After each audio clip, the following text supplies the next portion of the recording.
Hey guys, I wanted to do this video mainly on the Facebook and Instagram illusion.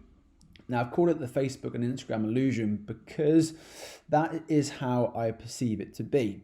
I'm on my phone now, and when I scroll through Instagram, mainly Instagram rather than Facebook, and then this may be because I follow certain people, but you're greeted with quite a lot of pictures, endorsements, supplement endorsements, but mainly pictures of people in shape. So you've got men and female, men tops off six packs, even females tops off six packs.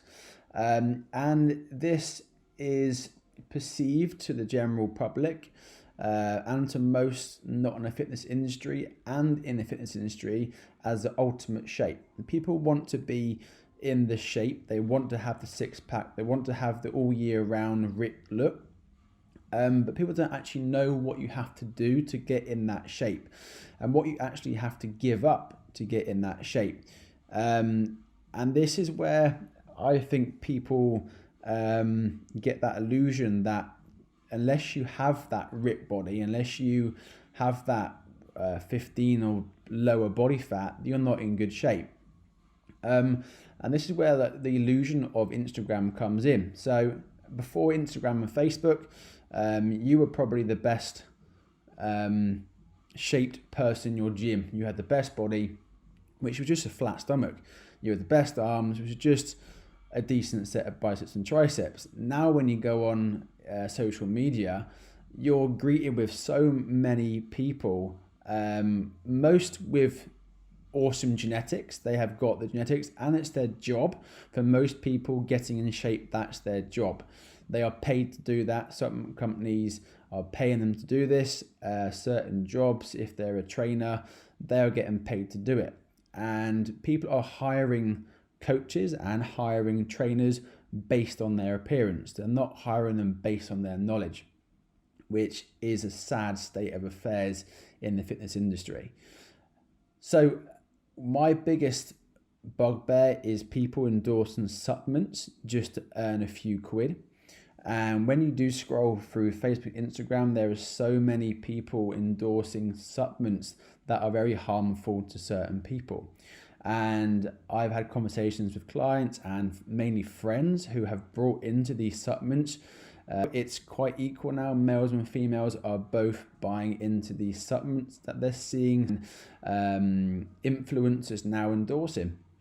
And when you see the supplements they're endorsing, I've seen things from diet drinks to skinny shakes and skinny coffees, and they're buying these under the impression that that is what is going to get them in shape, and that drink alone or that remedy is going to get them in state. They don't actually see the hard work that trainer or that influencer has actually put in. They haven't drunk that skinny coffee. They're just getting about $5,000 per post to put that up, because all their hundreds of thousands of followers will probably, if they get 10% by it, then they've made their money back. So when you look at these social media channels, you just got to be really careful and do your research on that person. If they're promoting supplements and teas and shakes, you got to ask yourself, why are they promoting that?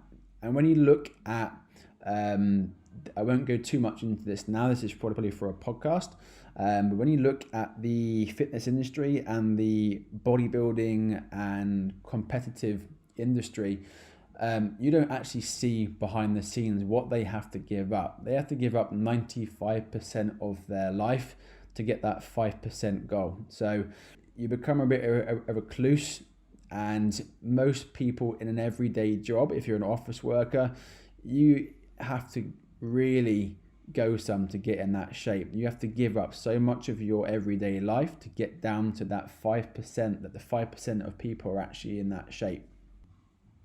And when you realize that you can't maintain that six-pack ripped look all year round, that's when it affects your mental health. And that's when you can quite easily let food affect you. And I went through a process of literally, even after I competed, weighing everything out. Even when I didn't really have to, I just weighed everything out. I got in the habit of making sure I was eating enough making sure I was doing my cardio still. That's where when we see competitors and when we see people just walking on the treadmill,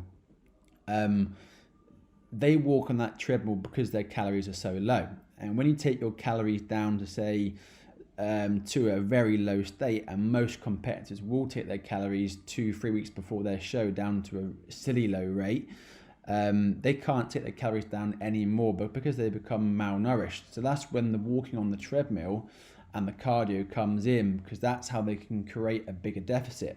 And this is where us as a general public will see that and we'll jump on the treadmill, because we'll think that we have to do hours and hours on cardio just to get down to that rip. Look, if you